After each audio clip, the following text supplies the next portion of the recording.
የፋይዳ ዲጂታል መታወቂያ በሀገር በቀል የኢኮኖሚ አጀንዳና በዲጂታል ኢትዮጵያ ስትራቴጂ 2030 ውስጥ አንዱና ዋነኛው አስቻይ ምሰሶ ነው። ለተለያዩ ዘርፎች አገልግሎትን ለመስጠት አስቻይ ሁኔታን መፍጠር፣ ተደራሽን ማረጋገጥና ለዲጂታል የህዝብ መሰረተ ልማት መሰረትን መጣል የሚሉት ዋነኞቹ ትሩፋቶች ናቸው።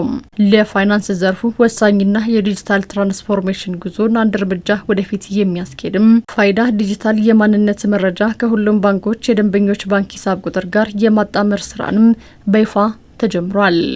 ብሔራዊ ባንክ ከ3 ዓመት አስቀድሞ ጀምሮ የባንክ አይዲ የሚባለውን ስርዓት ከፋይዳ ጋር ለማስተሳሰር ወስኖ ለባንኮች ሁሉንም አወያይቶ አስማምቶ የሰራበት ይገኛል። ባንኮች ብቻ ሳይሆን ሁሉንም ፋይናንሻል ኢንስቲትዩሽን እና ማይክሮ ፋይናንስ፣ ኢንሹራንስ ጨምሮ ሬጉሌት የሚያደርጋቸውን አካላት ሁሉ ከፋይዳ ጋር ያሳሰረ ነው። ቬሪፋይድ ዋን የምንለው ኦልድ ሲስተም አለ። ከቬሪፋይድ ዋን ወደ ቬሪፋይዳቱ ወደ አዲሱ ሲስተም እየሄድን ነው። ይሄ ቬሪፋይዳቱ ሁሉም ባንኮች ወደ አዲሱ ሲስተም መሄድ አለባቸው ለብዙ ምክንያት።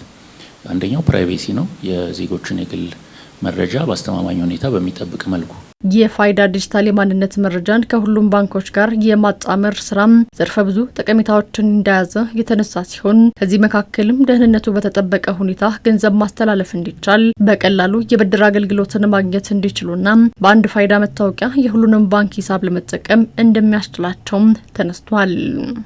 ኤንሃንስድ ወደ ሆነው ኢኬዋይሲ ውስጥ ስንገባ ብዙ ጥቅሞች አሉት። አንደኛው ፋይናንሻል ኢንቴግሪቲ ላይ እያንዳንዱ ዴታ እና ግብይት ህጋዊ መሆኑን ቼክ ለማድረግ ወንጀልን ከመከላከል ህጋዊ ግብይት በማድረጋችን ምክንያት ደግሞ ለፋይናንሱ ጤንነትም ብሎም ለኢኮኖሚው እድገት ወሳኝ ሚና እንደሚጫወት ግንዛቤ እንዲወሰድ በሚል ነው። በሐሰተኛ ማንነት የሚከሰት የገንዘብ መጭበርበርን ከመከላከል ባለፈም ለፋይናንስ ሴክተር ዲጂታል ትግበራም ቁልፍ የዲጂታል መሰረተ ልማት ሆኖ እንደሚያገለግልም ተመላክቷል። የባንኪንግ ሴክተር ሁሉንም ነባር ደንበኞች አዲስ ደንበኛ ኦሬዲ ከፋይዳ ቅድመ ሁኔታ ተደርጓል። ነባር ደንበኛው ግን እስከዛሬ አልሆነም ነበር።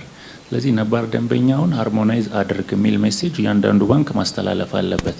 ሃርሞናይዝ ሲያደርግ ይሄ ቅድም በጠቀስኩት ቬሪፋይዳቱ በሚባለው በአዲሱ ሲስተም ነው ማለት ነው። እያንዳንዱ ባንክ ሃርሞናይዝ ማድረግ ያለበት።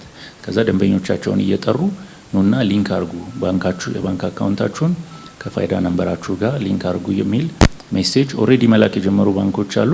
ግን ወጥ በሆነ መልክ ስታንዳርዳይዝድ በሆነ መልክና በዚህ በአዲሱ ቬሪፋይዳቱ በሚባለው ሲስተም መላክ አለባቸው። ሁሉም ባንክ ደስ ባለው ጊዜ ደስ ባለው ወቅት አይደለም ሃርሞናይዝ የሚያደርገው። ብሔራዊ ባንክ ከዚህ በፊት በደብዳቤ በሰርኩላር ለሁሉም ባንኮች የላከው የጊዜ ሰሌዳ አለ። በዛ ጊዜ ሰሌዳ መሰረት ሃርሞናይዝ ማድረግ አለባቸው። ደንበኞች እስከ መጋቢት 30 ቀን 2018 ዓ.ም ድረስ የባንክ ሂሳባቸውን ከፋይዳ መረጃ ጋር እንዲያጣምሩም ተጠይቋል።